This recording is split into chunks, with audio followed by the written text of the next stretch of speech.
righty, folks. Welcome back.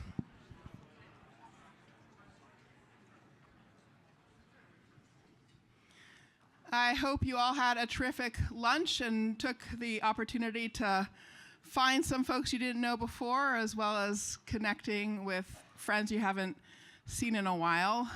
This is a space for conversation. I think we all registered how rich those conversations were before lunch, and I hope they were provocative of lots of new thinking for everybody here. I'm looking forward to another terrific, rich set of afternoon conversations. We've been setting the table a lot. We're going to start looking at forward directions for the strategies for political economy as we move into the afternoon sessions. But first, we're going to start with some remarks from a very special person, our dean here in the Kennedy School, Dean Jeremy Weinstein. It is a terrific thing when you hear the announcement of your new dean and know that you've gotten somebody who's not only a leader in all kinds of practical and strategic senses, but also a true intellectual visionary. It's a very, ultimately rare combination in academic leadership, and so we're also fortunate to have Dean Weinstein, who is a top-flight scholar as well as top-flight strategist and institutional leader at the head of the Kennedy School. He is, officially speaking, Dean and Don K. Price Professor of Public Policy. He's an award-winning researcher and teacher with expertise on civil wars and political violence, ethnic politics, the political economy of development, democracy and accountability, and migration. And for his research, he received the International Studies Association's Carl Deutsch Award, which is given annually to the scholar under 40 who has made the most significant contribution to the study of international relations. And that was yesterday, right, Jeremy? So, in recent years, he's written on issues at the intersection of technology and democracy, including in a co-authored book, System Error, Where Big Tech Went Wrong and How We Can Reboot. And he recently co-edited Crime, Insecurity, and Community Policing, Experiments on Building Trust. Before coming to Harvard, Jeremy was the Klein-Heinz Professor of International Studies at Stanford. He led major initiatives there, including Stanford Impact Labs and the Immigration Policy Lab. His leadership there is also catalyzing similar work here at Harvard, where we have recently launched the Harvard Impact Labs to catalyze partnerships between researchers and practitioners with the goal of generating innovative policies, programs, and interventions to meaningfully address important social problems. He's held multiple senior US government roles in the Obama administration, including deputy to the US ambassador to the United Nations. He served on the National Security Council Deputies Committee there. He also served as chief of staff at the US mission to the UN and as director for development and democracy on the National Security Council. So please join me in welcoming Dean Weinstein.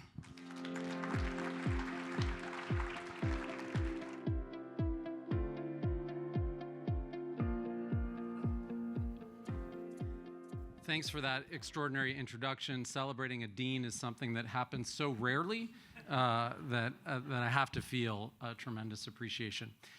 Good afternoon. It is great to be here with you today for this conference on what comes after neoliberalism. I want to say thank you to the Hewlett Foundation for their support of this convening, to the Ash Center for their leadership role, and of course to Danielle for conceptualizing this event and bringing us all together. Now, as a dean, especially at an institution navigating a complex set of regulatory challenges, it's a breath of fresh air to be able to stop by a meeting such as this. My days are spent navigating an array of political and fiscal pressures at a moment of significant crisis for higher education. But I enthusiastically do that work to preserve the space for debate and disagreement on the most consequential issues of our time. Right now, when so much of our public life is performative and polarizing, it's imperative that higher education demonstrate its commitment to a different model. Discourse grounded in seriousness of purpose, rigorous and analytical thinking, and respect for different views. You come to this conference with a wide variety of perspectives, but you see those differences as a starting point for conversation, not an impediment to engagement. The substance of this conference is especially meaningful to me. I came to the Kennedy School as a PhD student in 1997 to study political economy. Before there were separate disciplines, philosophers and the early social scientists believed in the inseparability of politics and economics. One couldn't understand economic outcomes without considering how politics is organized, and vice versa.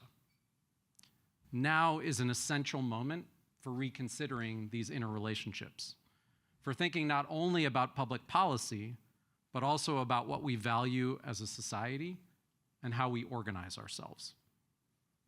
Building a new model of political economy will require this kind of broad interdisciplinary exploration, a critical examination of how we have structured politics and economics in the past, the consequences of those choices, and potential models of governance going forward. It will also necessitate grappling with features of the present moment that are challenging our existing frameworks, including inequality, polarization, and a turn against immigration. We will also need to confront the most consequential driver of change in our economics and politics: emerging technologies. In the few minutes I have with you today, I want to share a few reflections on this aspect of your discussion. I share these thoughts not as a dean, but as a professor who spent much of the past decade teaching and writing about the ethics and politics of emerging technologies, including in my book, System Error. I spent 20 years as a faculty member at Stanford. And though I lived and worked in the heart of Silicon Valley, my interests and passions lay elsewhere, in issues of political and economic development, in the global South, and in international relations. Still, the Stanford tech culture was unavoidable. I was working just a few blocks away from the labs that were building the early LLMs that are the foundation of modern artificial intelligence. Innovation and disruption were our campus's North Stars. And even those of us on the wrong side of the techie fuzzy divide were swimming in a culture of boundless optimism about technology's potential to solve the world's toughest problems. It was when I took a public service leave to work under President Obama that I realized I could no longer avoid the implications of this technological moment for the issues that I cared most deeply about. At the White House, we found ourselves working through significant policy tensions created by accelerating technology, from cyber warfare and the disruption of geopolitical conflict, to encryption and the implications for national security, to social media and the consequences for democracy. Around the decision-making table, I was also grappling with our lack of preparedness to navigate the impacts of technology on society. Policymakers weren't educated enough about the technologies they were tasked with regulating, and technologists hadn't been focused at all on the societal consequences of their innovations. In 2015, I returned to campus on a mission to train young technologists to think about how to exercise their newfound powers responsibly. I teamed up with a philosopher and a computer scientist to launch a new class that would help technologists become literate in long-standing debates about ethics and values, to be equipped with the tools to measure the social consequences of what they build, and to be prepared to engage in questions about how new technologies should be governed. It was a transformative learning experience for me, watching technically minded students grapple with their core values and beliefs about the purpose technology ought to serve in society. But we also encountered a stubborn naivete. Naivete that technology is somehow value neutral, that the societal impacts of technology can't be known in advance, that government is bad, and that we face a stark choice between innovation and regulation. We had a viewpoint diversity problem. there were too few who were willing to be skeptical or ask hard questions about technology. For many of these students, the class I taught was like medicine. Our concern for the societal impacts of technology was received as a wholesale rejection of technology. We were Luddites on the turf of the techno-optimists. Now, the term Luddite is making a comeback. If you scroll through the reactions to social media posts on generative AI or the expansion of Waymo's self-driving cars, you'll notice that critical commenters are tagged as Luddites. In the modern parlance, Luddite is shorthand for anti-tech fanatic, but the truth is a bit more complicated, as Doron Acemoglu and Simon Johnson documented in their book, Power and Progress. Luddite comes from the legend of Captain Ned Ludd, a young apprentice working at a stocking frame, an early knitting machine in Leicester, England. When a superior instructed him to square his needles, legend has it that Ludd smashed the whole machine. Ludd actually never existed, but his story traveled the length of England. Decades later, a group of textile workers in Nottingham rallied together in protest of the automation of their industry. Power looms, automated machines that rapidly weaved raw cotton into intricate patterns, were putting textile workers out of business. The looms were faster, more productive, and needed little supervision. Just one worker, sometimes a child, would be tasked with supervising 2 looms, each doing the work of several weavers. The rise of power looms was devastating for these workers, who had devoted their entire lives to weaving. They adopted Ludd as a mascot for their cause, smashing machines and even burning down a few factories in a fruitless attempt to prevent the factory bosses from firing any more weavers. By 1812, tensions had reached a fever pitch. The British Army shot at workers to break up their protests, and machine breaking was made a capital offense. It's easy to caricature the Luddites as anti-machine, resorting to images of sledgehammers and scorched mills. But most historians agree that the workers weren't entirely opposed to machines. Doron and Simon quote the Nottingham Luddites, who wrote that plunder was not their object. The common necessaries of life was what they aimed at. They were concerned about their economic well-being. Could they work with technology to guarantee their own economic interests?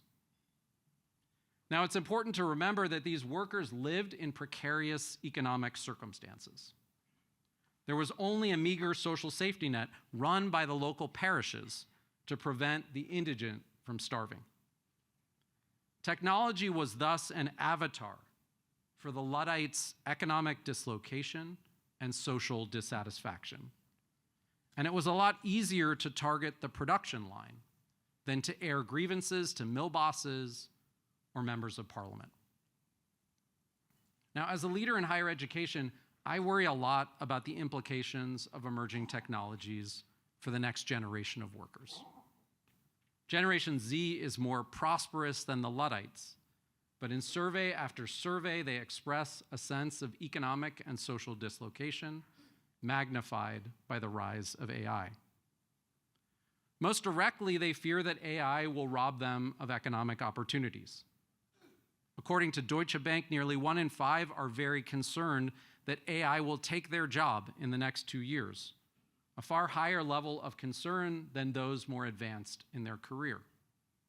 And that's even if they can find a job in the first place, because unemployment among American college graduates is at a record high, in part due to automation and the marshaling of resources to pay for technology development. In addition, the dislocation caused by technological change is extending into politics. Tufts Circle Project recently polled Gen Z about democracy and found that nearly a third could be described as dismissively detached from democracy. checked out of a system that they believe won't meet their needs. Another 10% are altogether hostile toward democracy and willing to consider the use of violence to achieve their political aims. And these are just the views of young people, those closest to technological change and perhaps already most aware of its disruptive potential. Now, it's inevitable that technology's impact will become a central part of our politics in the years ahead. We see the early signs. Political candidates are running against data centers and raising concerns about energy consumption. AI companies are backing a $100 million PAC to target candidates that they perceive as an impediment to technological progress. AI tools are also being used to spread content that further pollutes the information environment needed for a healthy democracy. Ultimately, it will be through politics that we need to address the most important challenges raised by technological disruption. The impacts of AI-driven shocks to the labor market, the exponential acceleration of wealth inequality, the threats to democracy in an AI-fueled post-truth moment where people neither trust what they read online nor what they hear from their elected leaders. I've been called a Luddite for drawing attention to the social impacts of technological change. But I'm not against technology. But I do believe that solving for the public good means taking seriously the role of government in shaping the path of technological change. This is a posture that is pro-democracy, not anti-tech. Of course, this wouldn't be the first time that a technological revolution forces us to reckon with how we structure our politics. The utopian socialists were just a country and a decade separated from the Luddites. They tried to harness newfound industrial power to guarantee everyone's prosperity. Equality is the natural foundation of industrial society, said Henri de Saint-Simon, an early French utopian socialist. The progressive movement was born in response to the consequences of the Industrial Revolution, the shift from agriculture to industry, and the increasing concentration of people in cities. They championed regulation to mitigate the worst effects of rapid unregulated growth brought on by technology. And in the process, they reshaped the economy, outlawing child labor, enforcing better working conditions, and increasing the influence of unions. Industrial technologies further matured with the embrace of neoliberalism, revving the growth engine following World War II. Workers got a share of the massive productivity gains through the increased standards of living and higher salaries as the world embraced a particular form of government and markets rooted in individual freedom. One of the most striking reports I read this summer came from the Federal Reserve Bank of Dallas. It demonstrated just how little we understand what's ahead of us. Trying to model the impacts of AI, the report predicted outcomes that range from unprecedented productivity growth to total extinction. And in an environment characterized by so much uncertainty, it's no wonder that our politics is increasingly consumed by an instinct toward protection and self-preservation. Movements on both the left and the right are promising changes to the fundamental political and economic order to assure voters that there remains a path to prosperity for each and every person. Now, it's too early to tell what form of political economy lies ahead. We might be on the verge of a new progressive movement that reimagines the social safety net, or a further embrace of national sovereignty and industrial policy, or even a system that is increasingly governed by algorithms. And perhaps we'll see elements of all three. But the story of the Luddites reinforces a critical point. Technology is a catalyst for reckoning with the deeper dislocation. The real fault lines run beneath the code, in our institutions, in our social contract, and in our political imagination. How we govern our economy in the years ahead cannot simply be left to the technologists alone. Politics are an essential piece of the puzzle, and it is through the practice of democratic politics that we will confront the inherent tensions and trade-offs in this moment of accelerating technological change. It's political leaders who will be responsible for designing policies and building institutions, in short, a new political economy that are strong enough, fair enough, and democratic enough to channel technological change toward broad prosperity.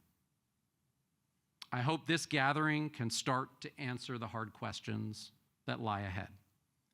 Thank you, all of you, for engaging in this work with such seriousness and imagination.